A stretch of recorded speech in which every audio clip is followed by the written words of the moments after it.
জনজাতিদের বিভিন্ন দাবি নিয়ে 3 দিন ব্যাপী বিভিন্ন কর্মসূচি হাতে নেয় প্রদেশ কংগ্রেস। বৃহস্পতিবার প্রদেশ কংগ্রেস ভবনে জনজাতি নেতৃত্বদের নিয়ে এক বৈঠক অনুষ্ঠিত হয়। তাতে প্রদেশ কংগ্রেস সভাপতি আশিস কুমার সাহা, বিধায়ক গোপাল রায়, বিধায়ক সুদীপ রায় বর্মন সহ সকল রাজ্য নেতৃত্ব উপস্থিত ছিলেন। সেই বৈঠকে সিদ্ধান্ত হয় কিছুদিনের মধ্যে জনজাতি জনগোষ্ঠীর লোকেদের থেকে প্রদেশ কংগ্রেসের সদস্য সংগ্রহ অভিযান করা হবে। সদস্য সংগ্রহ করা হবে অফলাইনের মাধ্যমে। তাছাড়াও উপজাতি জেলা পরিষদের 125তম সংশোধনী বিল, যা কংগ্রেসের নেতৃত্বে 12 বছর আগে সংশোধনে বিল আকারে পাশ করানোর উদ্যোগ গ্রহণ করা হয়েছিল, কিন্তু গত 9 বছর বিজেপি সরকার যা করে উঠতে পারেনি। সেই বিল ছিল ষষ্ঠ তহসিলে অধিক ক্ষমতা প্রদান করা, উপজাতি স্বশাসিত জেলা পরিষদে ডাইরেক্ট ফান্ডিং এর ব্যবস্থা করা, উপজাতি এলাকার ত্রিস্তরীয় পঞ্চায়েত ব্যবস্থা চালু করা সহ একাধিক জনকল্যাণমুখী দাবি ছিল। সেই দাবিগুলি নিয়ে ত্রিপুরা উপজাতি কংগ্রেস প্রদেশ কংগ্রেসের নেতৃত্বে ডিসেম্বর মাসে দিল্লিতে এক ধর্ণা কর্মসূচি পালন করার সিদ্ধান্ত নেওয়া হয় এদিনের এই বৈঠকে। অপরদিকে কংগ্রেস সভাপতি আশিস কুমার সাহা জানান, বৃহস্পতিবার বিকেল 5:30টায় ভিডিও কনফারেন্সিং এর মাধ্যমে, যেখানে দিল্লি থেকে অজয় কুমার ও অংশগ্রহণ করবেন এবং রাজ্য নেতৃত্বের উপস্থিতিতে রাজ্যের 2টি উপনির্বাচন নিয়ে আলোচনা করা হবে। আগামী 22 তারিখে আগরতলা কংগ্রেস অফিসে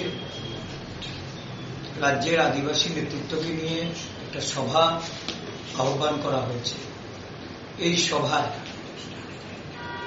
রাজ্যের বিভিন্ন জনজাতি এলাকায় সদস্য সংগ্রহের জন্য এক অভিযান শুরু হবে এবং সেটা হবে অফলাইন। সদস্য সংগ্রহ যে ফর্ম, নির্দিষ্ট ফর্মে এটা শুরু করা হবে। এই নিয়ে আমরা আলোচনায় একটা সিদ্ধান্তে পৌঁছেছি। আগামী দিন এই আদিবাসীদের তাদের যে বিভিন্ন দাবি দেওয়া, বিশেষ করে 125তম সংশোধনী বিল, এটা উপজাতি এলাকা স্বশাসিত জেলা পরিষদে এই বিলের খসড়া আজ থেকে প্রায়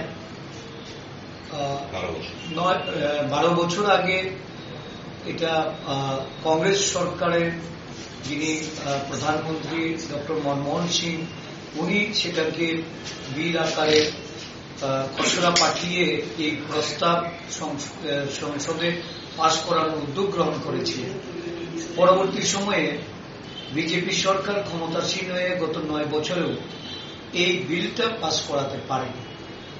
এই বিলে ষষ্ঠ তফসিলকে আরো বেশি করে ক্ষমতা অর্পণ করার বিষয়গুলি ছিল, ডিরেক্ট ফান্ডিং এর বিষয়গুলি ছিল, উপজাতি এলাকায় 3 টায়ার পঞ্চায়েত ব্যবস্থা চালু করার সেখানে প্রস্তাব ছিল।